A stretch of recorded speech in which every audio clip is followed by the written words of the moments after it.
Hey everyone, welcome to our final week of our first Small Group University series, Influence. Again, my name is Alex. I'm a current student at Loyola University, Maryland. And I'm Emily. Thanks for joining us. Throughout this series, we've covered a variety of ways we are influenced and how we influence others. Week 1, we talked about Jesus. Jesus was the most influential person in all of history, and his main goal was to influence us, so we could influence others in a positive way. Even to this day, we can see Jesus living through people. That's his influence. He works in us so that we can keep him alive in our world. In week 2, Tommy discussed the importance of coaching. As Christ followers, we influence people by coaching them and helping them see what God is doing in a certain situation. Coaches can see what we can't, so they influence us to work up to our full potential in ways we wouldn't have been able to on our own. Then, in turn, we are able to coach others. In week 3, we talked about acceptance. Acceptance is the key on our path towards influence. Acceptance fuels influence, as Andy Stanley said.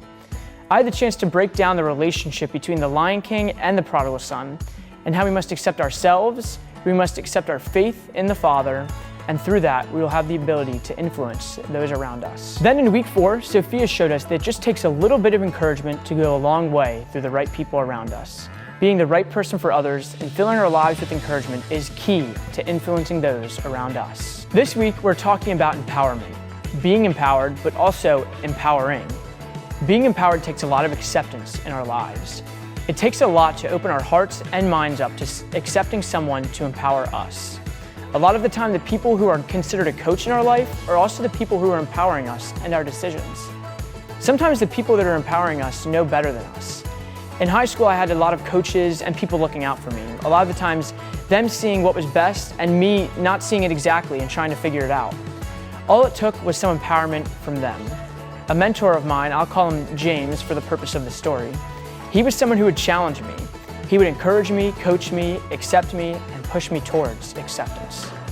He left a legacy on my life and a lot of the other people's too. I found myself being a part of the campus ministry program in high school. The program offered mission trips, we called them immersion trips. But honestly, at the time, I was a little scared and afraid to apply and attend one. I kept denying that these trips were something I needed to experience, but the more I denied, the more James continued to empower me to apply for a trip. Finally, he coached me through it and encouraged me to apply. It took some empowerment on his end, but he did it. At that moment, I was still afraid of the trip. I was afraid of what the trip would hold, being away from my family, leaving the country for the first time and alone. I was empowered by James to go on the trip, and the trip gave me the opportunity to empower the people that I would encounter in Belize. Empowering others doesn't have to be some sort of big act, though. Empowerment can be small and have just as big of an effect. At Nativity on the weekends, I stand out on the concourse before and after Mass to work with our ministers and welcome parishioners.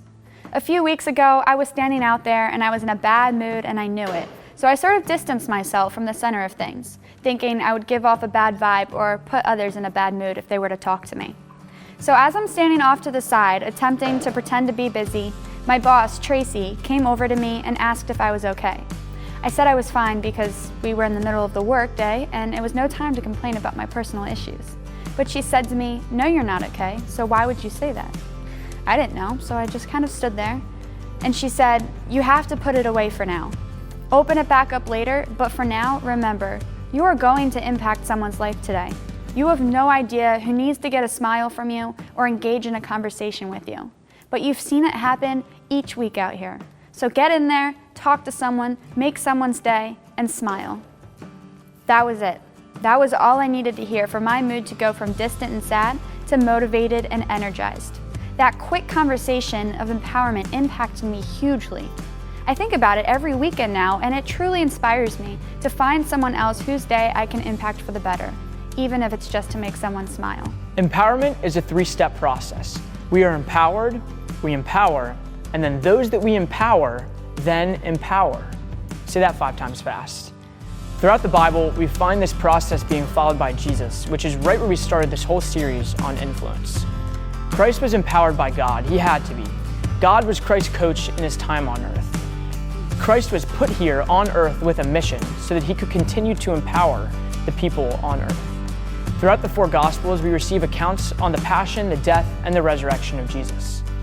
It all starts at the Last Supper, where Jesus announced that he'll be dying for the forgiveness of our sins. Following the Last Supper, Jesus and the apostles go to the Garden of Gethsemane to pray. Matthew's gospel explains Jesus is in the garden as very sad and troubled. He says to Peter and the two sons of Zebedee, "My heart is so heavy with grief, I feel as if I am dying." This is the moment in the Bible where we start to see Christ so human. Christ is 100% human, 100% God. So it's a crucial moment where we see him as this 100% human. He feels grief. His heart is heavy. He feels death upon him. Christ falls to the ground and prays, "My Father, if it is possible, don't make me drink from this cup, but do what you want, not what I want." Christ says, "Father, please don't make me go through this passion, through this death on the cross." But he still says, "Do what you want." Then he goes to pray a second time. "My Father, if I must do this and it is not possible for me to escape it, then I pray that your want will be done.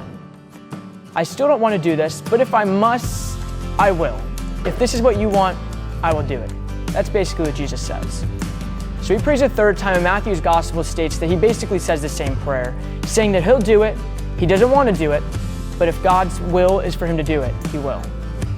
Christ is falling to the ground in grief and in pain, asking God to not make him die on the cross. But through his action of praying, it gives him some empowerment to do what his Father's will is, and that it's just to go through with the plan. He says, "Stand up, we must go. Here comes the one who will hand me over."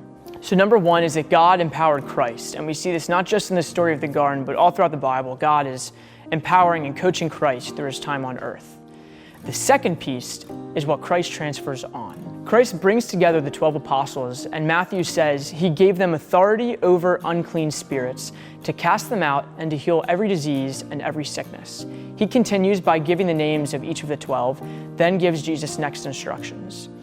"Go to the lost sheep of the house of Israel, and as you go, preach, saying the kingdom of heaven has come near. Heal the sick, raise the dead, and cleanse those with leprosy, cast out demons. Freely you received, freely give." Christ empowers the apostles, knowing that his time on earth is limited. There must be a next step. He sees that the apostles will be that next step in spreading the good news of heaven and healing, awakening, and cleansing. It's truly a moment where we see Christ trust the apostles. He takes this opportunity to empower them to not just spread the good news of heaven, but also to empower that next group of people. It's the coaching they need to do the next big thing. How are the apostles from over 2,000 years ago supposed to empower us today? That's the beauty of the Bible. It was written to always be relevant. Its influence goes beyond the time it was written. In the book of Timothy, the apostle Paul was getting old, so he wrote a letter to a younger priest at the time, Timothy. In the book of Timothy, Paul offers pastoral and life advice to Timothy.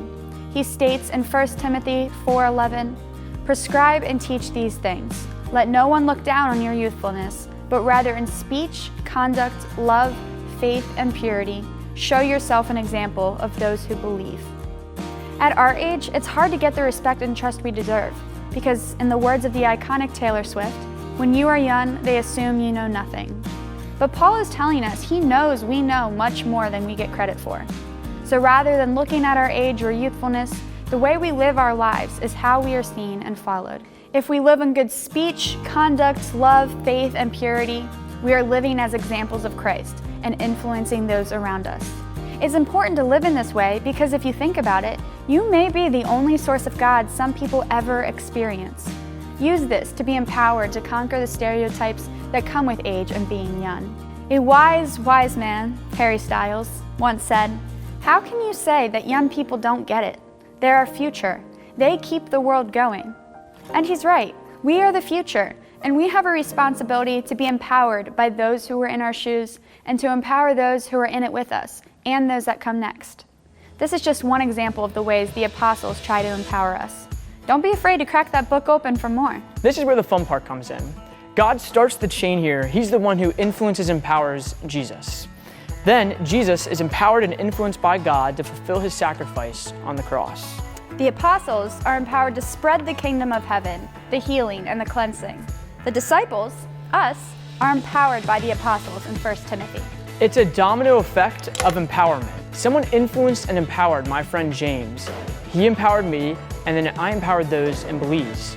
It's this chain that just keeps on going. Someone empowered Tracy, who then empowered me, so I can empower ministers. This goes back to 1 Timothy, because our job here is to show ourselves as an example of those who believe through our speech, conduct, love, faith, and purity. There's this key part of that line from Timothy. Let no one look down on your youthfulness. Paul says to Timothy, just because you're young, don't let that hurt your leadership in this faith. We can never feel like we are too young to empower. God never said all are called to make disciples across the nations, but only if you're above the age of 21 and taller than 2 feet, because this is not Hershey Park. No, God called everyone, you, me, Alex, to empower those around us. The key is to trust what God has given you to use to serve other people and influence them in a way that no one else can. It starts with being influenced. So find the right person to influence you so you can be the right person to influence others.